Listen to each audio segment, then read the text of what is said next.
بسم اللہ الرحمن الرحیم۔ سیرت النبی صلی اللہ علیہ وسلم کے سلسلے میں یہ آپ کے سامنے پیش کیا جا رہا ہے۔ اس سلسلے میں باب نمبر 1 یعنی زمزم کی کھدائی آپ کی خدمت میں پیش ہے۔ حضرت ابراہیم علیہ السلام کے بیٹے حضرت اسماعیل علیہ السلام کے 12 بیٹے تھے۔ ان کی نسل اس قدر ہوئی کہ مکہ مکرمہ میں نہ سما سکی اور پورے حجاز میں پھیل گئی۔ ان کے ایک بیٹے کدار کی اولاد میں عدنان ہوئے۔ عدنان کے بیٹے ماد اور پوتے کا نام نزار تھا۔ نزار کے 4 بیٹے تھے، ان میں سے ایک کا نام مضر تھا۔ مضر کی نسل سے قریش بن مالک پیدا ہوئے، یہ فہر بن مالک بھی کہلائے۔ قریش کی اولاد بہت ہوئی، ان کی اولاد مختلف قبیلوں میں بٹ گئی۔ ان کی اولاد سے کسا نے اقتدار حاصل کیا۔ کسا کے آگے 3 بیٹے ہوئے، ان میں سے ایک عبد المناف تھے۔ ان کی اگلی نسل میں ہاشم پیدا ہوئے۔ ہاشم نے مدینہ کے ایک سردار کی لڑکی سے شادی کی۔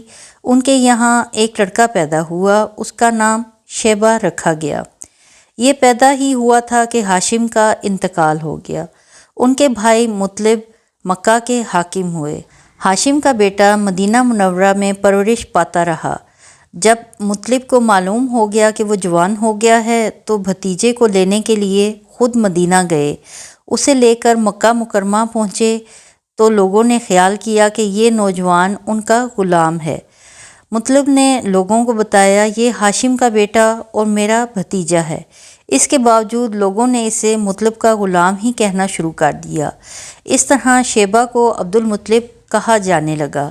انہیں عبد المطلب کے یہاں ابو طالب، حمزہ، عباس، عبداللہ، عبداللہب، حارث، زبیر، زار، عبد الرحمن پیدا ہوئے۔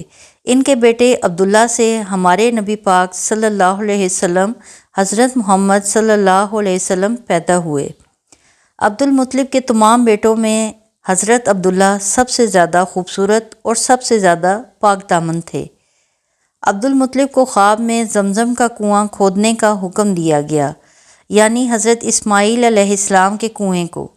اس کنویں کو قبیلہ جرہم کے سردار مزاز نے پاٹ دیا تھا۔ قبیلہ جرہم کے لوگ اس زمانے میں مکہ کے سردار تھے، بیت اللہ کے نگران تھے۔ انہوں نے بیت اللہ کی بے حرمتی شروع کر دی۔ ان کا سردار مزاز بن عمرو تھا۔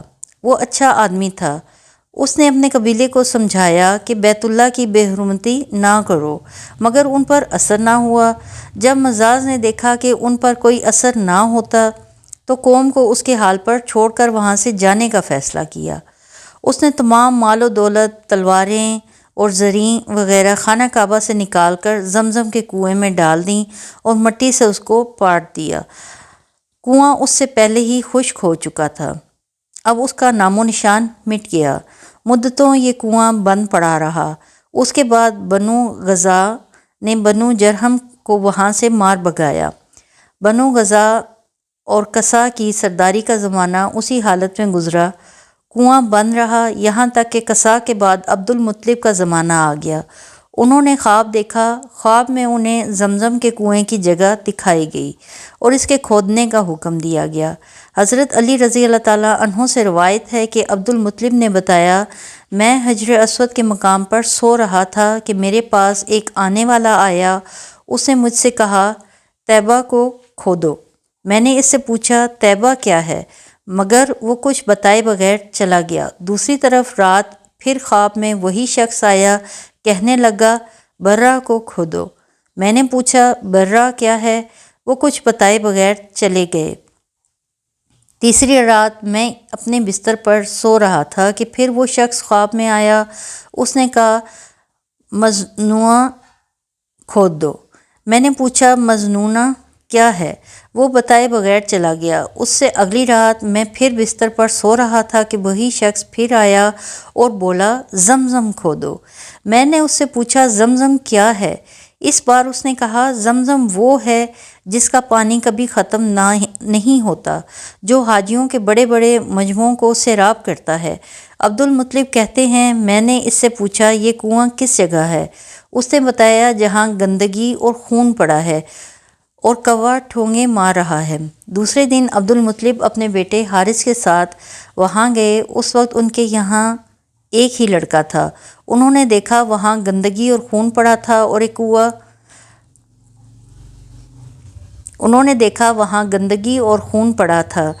ایک کوا ٹھونگے مار رہا تھا۔ اس جگہ کے دونوں طرف بت موجود تھے اور یہ گندگی اور خون دراصل ان بتوں پر قربان کیے جانے والے جانوروں کا تھا۔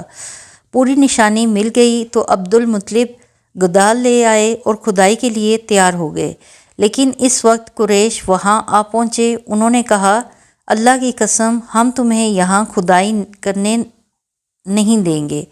تم ہمارے ان دونوں بتوں کے درمیان کنواں کھودنا چاہتے ہو جہاں ہم ان کے لیے قربانیاں کرتے ہیں؟ عبد المطلب نے ان کے بات سن کر اپنے بیٹے حارث سے کہا، تم ان لوگوں کو میرے قریب نہ آنے دو، میں کھدائی کا کام کرتا رہوں گا، اس لیے کہ مجھے جس کام کا حکم دیا گیا ہے میں اس کو ضرور پورا کروں گا۔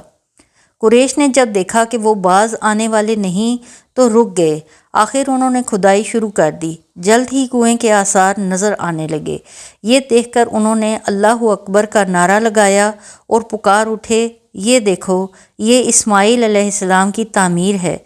جب قریش نے یہ دیکھا کہ انہوں نے کنواں تلاش کر لیا تو ان کے پاس آ گئے اور کہنے لگے، عبد المطلب، اللہ کی قسم یہ ہمارے باپ اسماعیل علیہ السلام کا کنواں ہے اور اس پر ہمارا بھی حق ہے، اس لیے ہم اس میں تمہارے شریک ہوں گے۔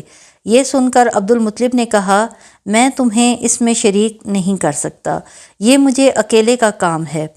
اس پر قریش نے کہا، تب پھر اس معاملے میں ہم تم سے جھگڑا کریں گے۔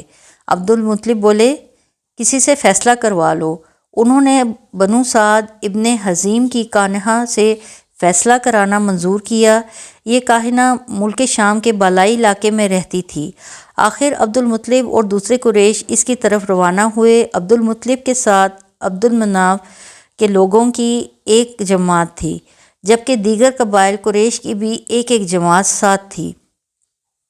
اس زمانے میں ملک حجاز اور شام کے درمیان ایک بیابان میدان تھا، وہاں کہیں پانی نہیں تھا۔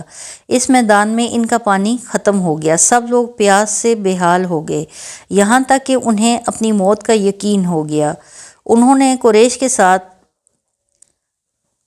قریش کے دوسرے لوگوں سے پانی مانگا، لیکن انہوں نے پانی دینے سے انکار کر دیا۔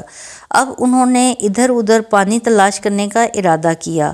عبد المطلب اٹھ کر اپنی سواری کے پاس آئے۔ جوں ہی ان کی سواری اٹھی، اس کے پاؤں کے نیچے سے پانی کا چشمہ ابل پڑا۔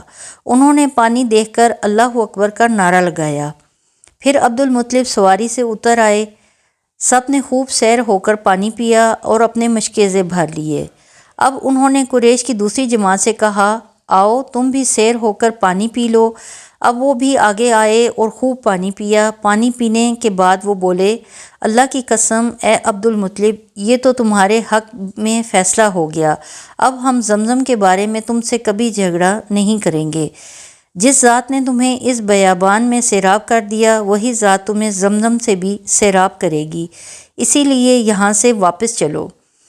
اس طرح قریش نے جان لیا کہ اللہ تعالیٰ عبد المطلب پر مہربان ہے، لہٰذا ان سے جھگڑنا بے سود ہے اور کاہنہ کے پاس جانے کا کوئی فائدہ نہیں۔ چنانچہ سب لوگ واپس لوٹ آئے۔